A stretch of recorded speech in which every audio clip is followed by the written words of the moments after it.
নমস্কার। আশা করি আপনারা ভালো আছেন, সুস্থ আছেন। আপনারা সবাই ভালো থাকবেন, সুস্থ থাকবেন। আপনাদের পাশে আছি তান্ত্রিক সুদর্শন কবিরাজ। তো আজকে আপনাদের মাঝে যে বিদ্যা যে বিষয় নিয়ে আলোচনা করব সেটি হচ্ছে কালী সাধনা। আজকে যে কালী সাধনা দিচ্ছি এটা হলো স্বয়ং কালী নেমে আসবে। এই আমার দেওয়া নিয়ম প্রসেস দ্বারা যদি ক্রিয়া করতে পারেন দেখবেন এই মন্ত্রে স্বয়ং কালী আপনার সামনে নেমে আসবে। সামনেই বড় অমাবস্যা কালীপূজা আসতেছে। আপনারা এই অমাবস্যার রাত্রে আমার দেওয়া নিয়মে যদি আপনারা এই মন্ত্র ক্রিয়া করেন দেখবেন আপনার সামনে অবশ্যই কালী নেমে আসবে। এটা আগেকার বহু আগেকার এই মন্ত্র এবং এই মন্ত্রর দ্বারা আগেকার মানুষেরা যে নিয়মে কালী নেমেছে আমি সেই নিয়মে আপনাদেরকে মাঝে বলে দিব। তো নিয়ম ১ম এ আমি বলে দিচ্ছি এবং মন্ত্র ভিডিওর লাস্টে দিয়ে দেব এবং সর্বদাই মুখেও বলে দেব। তো নিয়ম বিধি কি আগে জেনে নিন। আর সতর্কতা হচ্ছে এই সাধনা চলাকালীন সাধনা করতে যেয়ে কোনো ক্রমে কোনো কারণে যদি আপনার কোনো ক্ষয়ক্ষতি হয়ে থাকে সেক্ষেত্রে কখনোই তান্ত্রিক সুদর্শন কবিরাজ ইউটিউব চ্যানেল দায়িত্ব নেবে না। আপনারা অবশ্যই নিজ দায়িত্বে এই সাধনাটি করবেন। তো সাধনা করার নিয়ম যেগুলো জোগাড় লাগবে আপনাদের লাল বস্ত্র পরিধান করতে হবে A to Z। আপনার শরীরে যে পোশাক পরবেন সবগুলো লাল বস্ত্র হতে হবে এবং যে আসনে বসবেন সেটাও লাল কাপড়ের আসন হতে হবে। এই আসনগুলো নিবেন আর যে সাধনার যেগুলো দ্রব্য জোগাড় লাগবে সেগুলো হচ্ছে ৭ টি জবা ফুল এবং ৭ রকমের মিষ্টি ভোগ এবং ১ বোতল মদ এবং ধূপকাঠি এবং মোমবাতি। এগুলো নিয়ে আপনাদের যেতে হবে যে অমাবস্যা, বড় অমাবস্যা, কালীপূজার অমাবস্যার রাত আসতেছে।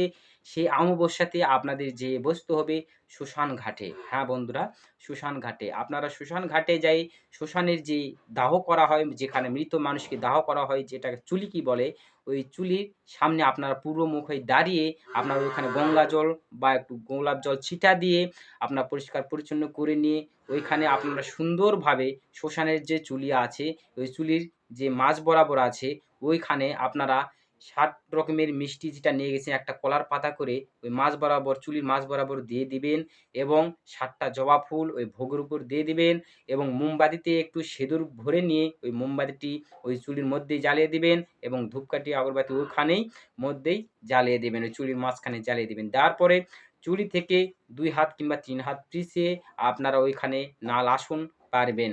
পারার পরে আপনার যে চুলির যে এরিয়াটা আছে সেই এরিয়াটা গোটাই গুন্ডি দিবেন এবং নিজের শরীরটা বন্ধ করবেন এবং আসন বন্ধ করবেন। যদি না থাকে আমি ইউটিউবে দেওয়া আছে দেখে নিয়ে কাজ করবেন। এই নিয়ম প্রসেস আপনারা সবকিছু সাজিয়ে নেওয়ার পরে আপনারা ১০৮ বার ওইখানে বসে আপনার গুরুর নাম স্মরণ করে নিষ্ঠা ভক্তি সহকারে চোখ মুজে আপনারা ১০৮ বার এই মন্ত্রটি জপ করবেন। ১০৮ বার মন্ত্র জপের সময় দেখবেন অনেক ধরনের সাউন্ড, অনেক রকম অনুভূতি ফিল করবেন। অনেক ধরনের সাউন্ড, অনেক কিছু আকৃতি আসবে, যাবে, কথা বলবে কিন্তু কারো ডাকে কোনো কথা বা সাড়া দিবেন না এবং ওখানে যত কিছু হোক না কেন সাধনার আসন ছেড়ে আপনারা কখনো পালন করবেন না। যদি ওখান থেকে পালন করেন তাহলে মৃত্যু অনিবার্য। আপনারা ওখানে মনে সাহস নিয়ে গুরুর ভক্তি সহকারে সাহস নিয়ে বসে থেকে আপনারা এই মন্ত্রটি ১০৮ বারই ওখানে জপ করবেন। ১০৮ বার জপের মধ্যেই দেখবেন স্বয়ং মা কালী আপনাকে এসে ডাকবে এবং আপনার সঙ্গে কথা বলবে। আপনার চাওয়া পাওয়া যেটা আছে সেটা মা কালীর থেকে জেনে নিবেন। সে অবশ্যই বরপ্রাপ্ত হয়ে নিবেন। তাহলে অবশ্যই আপনি তান্ত্রিক জগতে কবিরাজ জগতে আপনি অসাধারণ সাধ্য কাজও আপনি করে দিতে পারবেন এবং ভবিষ্যৎ অনেক কিছুই মায়ের দ্বারাই আপনি জানতে পারবেন। তো আমার যে নিয়মটি, এই নিয়মেই করবেন। আর অবশ্যই আপনাকে শ্মশানে রাত ১২টা কিংবা ১১টার দিকে আপনাকে যাই এই সাধনা করতে হবে। আপনাকে আবারও বলতেছি অবশ্যই ওই শ্মশানে আপনাকে একাই যেতে হবে। একাই যাই আপনার ওই দ্রব্যগুলো সেজে একাই এরকমভাবে সাধনা করতে হবে। কারণ তান্ত্রিক জগতে সাধনার ক্ষেত্রে আপনাকে একা ছাড়া কারোর সামনে মা কালী ওরকমভাবে এসে হাজির হবে না। কারণ আপনি কষ্ট করবেন আরেকজনের সামনে তো এরকমভাবে হাজির হবে না। তো আপনি কোনো সঙ্গপাটি নিয়ে যেতে পারবেন না। যদি সাহস থাকে, আপনার বুকে দম থাকে তাহলে অবশ্যই একা করে দেখুন। দেখবেন অবশ্যই মা কালী আপনার সামনে হাজির হবেই। এটা কখনো মিস নেই।